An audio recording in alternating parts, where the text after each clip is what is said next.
Usted cuenta con 20 minutos para formalizar su decisión y los fundamentos de esa decisión. Tiene un máximo de 20 minutos para extenderse sobre esos puntos. Vencido dicho periodo, el tribunal le puede hacer preguntas acerca de lo que juzgue pertinente para que usted se explaye o desarrolle más ampliamente alguna de las argumentaciones que seguramente habrá de utilizar para su decisión. Bien, perfecto. Lo escuchamos. Muy bien. Para la resolución del caso, yo me voy a explayar en base a un análisis sistemático de las conductas traídas en el caso, acorde al análisis de la teoría del delito, en el entendimiento de que los magistrados en sus fallos no solo deben adecuar sus sentencias a cuestiones de índole de razonabilidad o que sea una derivación racional y razonada de los elementos con los que cuenta y que han sido arrimados al juicio, sino también que debe respetar ese análisis sistemático de acuerdo a la teoría del delito en respeto al principio de racionalidad de los actos de gobierno esgrimidos en la Constitución Nacional en su artículo 1. En tal sentido, reitero, hice un desmenuzamiento de las conductas traídas en el caso de acuerdo al análisis sistemático de la teoría del delito. Comenzando con las conductas, tomé en cuenta las conductas de 3 protagonistas en el caso: Patricia G., Sergio G., que son los que acompañan al señor Miguel G. a la escribanía a la firma de la escritura, y lógicamente también la conducta de Miguel G.,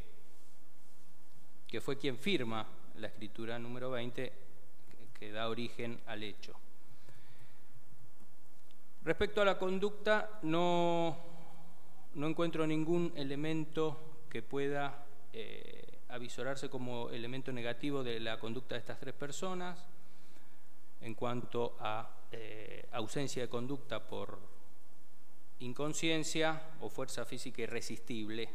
en ninguno de ellos, para lo cual considero firme y fijado el primer elemento genérico de la teoría del delito, cuál es la conducta del cual van a predicar los subsiguientes. Adentrándome en el tema de tipicidad, y más precisamente en el intento de ver si nos encontramos dentro de un pragma como situación de hecho de discusión en el caso, llamado esto tipicidad sistemática dentro del tipo objetivo, sí o sí tenemos que adentrarnos en las descripciones de los tipos, los cuales tienen origen en la acusación del Ministerio Público Fiscal. Uno de ellos es el de suscripción engañosa de documento, del 173, inciso 3, y el otro el desbaratamiento de derechos acordados, del artículo 173, inciso 11. Fijados algunos puntos descriptivos de los tipos de los cuales venimos hablando, nos encontramos con la presencia de sujetos activos, sujetos pasivos, un nexo de causalidad en la conducta entre la conducta de los imputados y los resultados acaecidos, utilizando el criterio de la conditio sine qua non o supresión hipotética del hecho sin que el resultado se borre o desaparezca. Pasé a los elementos interpretables de ambos tipos. Y encuentro que, primero, en cuanto al hecho descrito en el artículo 173, inciso 3, de suscripción engañosa de documento, de acuerdo a mi interpretación, no se encuentra acreditado el elemento típico, el elemento integrativo del tipo objetivo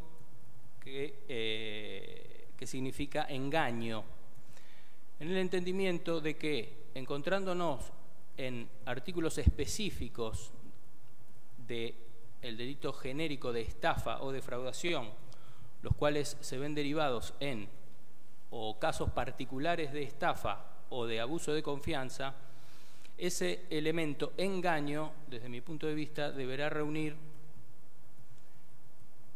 los mismos requisitos de interpretación en cuanto al engaño o ardid del artículo 172.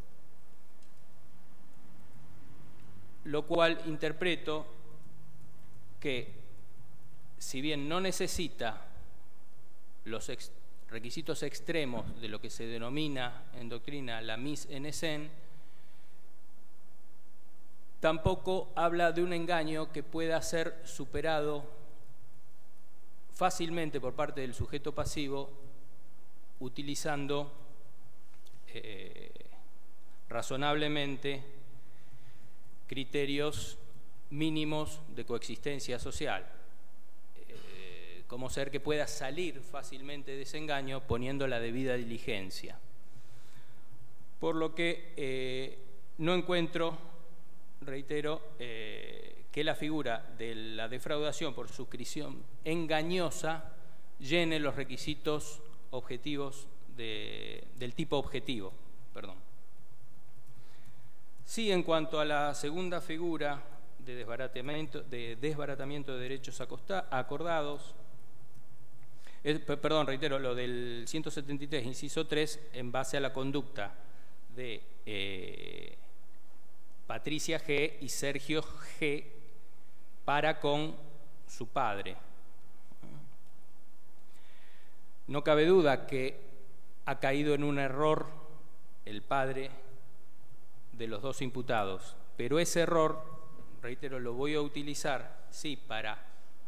una etapa más adelante de análisis, pero no creo que configure el error típico del engaño que requiere el tipo de estafa como el inciso 3. En cuanto al inciso 11, de desbaratamiento de derechos acordados, teniendo en cuenta los elementos o requisitos elementos interpretables del tipo que deben estar presentes en la tipicidad sistemática, sí encuentro que se hayan acreditado los mismos en cuanto a tornar imposible, incierto o litigioso el derecho sobre un bien o una obligación referente al mismo bien, la cual había sido materializada en base a un acuerdo previo, a un pacto previo, el cual desde mi punto de vista no necesita más requisitos típicos que el que sea por precio o dado como garantía. En este caso también, según el caso, se encuentra acreditado la entrega de la suma de dinero de parte de el tío Alberto a Miguel G., constituyendo esto el pacto o acuerdo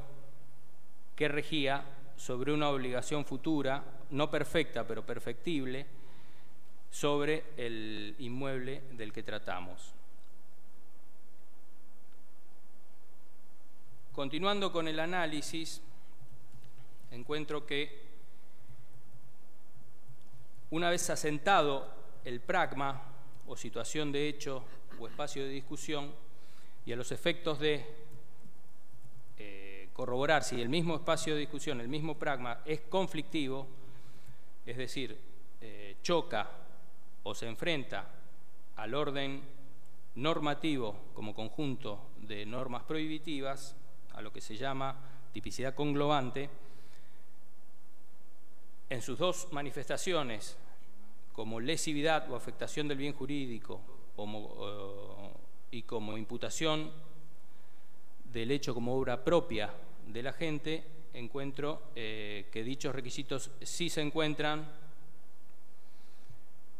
acreditados, según lo que manifiesta el caso, la afectación del bien jurídico propiedad, esto es en base a al bien jurídico propiedad del tío Alberto G.,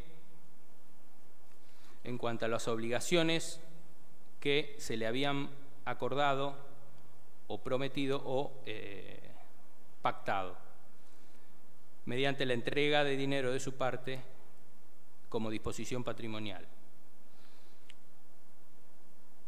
Esta conducta también puede ser perfectamente, por el principio de dominabilidad, imputadas como obra propia a ambos imputados. Pasando al tema de la tipicidad subjetiva, al elemento tipicidad subjetiva, encuentro que esta conducta encuadra en el tipo doloso activo de parte de tanto de Sergio como de Patricia. Y aquí sí vuelvo a la conducta que analicé primeramente de el señor Miguel G., que aquí sí su conducta típica, sistemática y conglobante no llega a llenar los requisitos del dolo por encontrarse sí en error, desde mi punto de vista, en error de tipo en cuanto a los alcances que tenían la suscripción de la escritura a la que fue llevada por sus hijos. En tal caso, considero que, por eso se descarta cualquier conducta típica de parte de Miguel, del padre, por cuanto entiendo que no actuaba en error de tipo, el cual elimina siempre el dolo, y siendo este error, como decíamos al principio, que no llegaba a configurar el error propio del engaño, de la tipicidad de la estafa, considerándolo un error vencible, el mismo sí podría derivar en una eliminación del dolo, pero en un residuo de culpabilidad, siempre y cuando el tipo acepte la figura culposa, lo cual no se da en este caso, con lo cual queda eliminada directamente la tipicidad en cuanto a la conducta de parte de Miguel.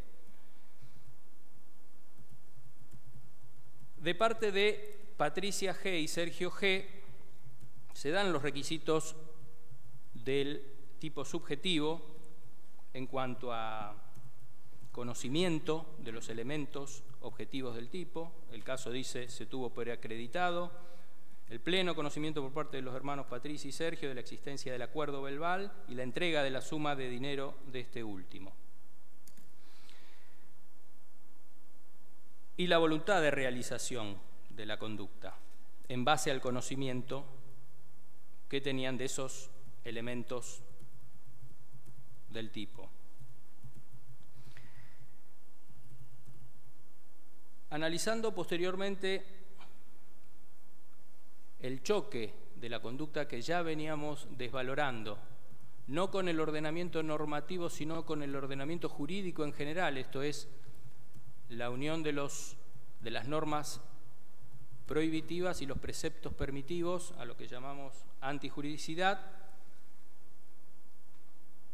no se evidencian en el caso ningún precepto permisivo que beneficie o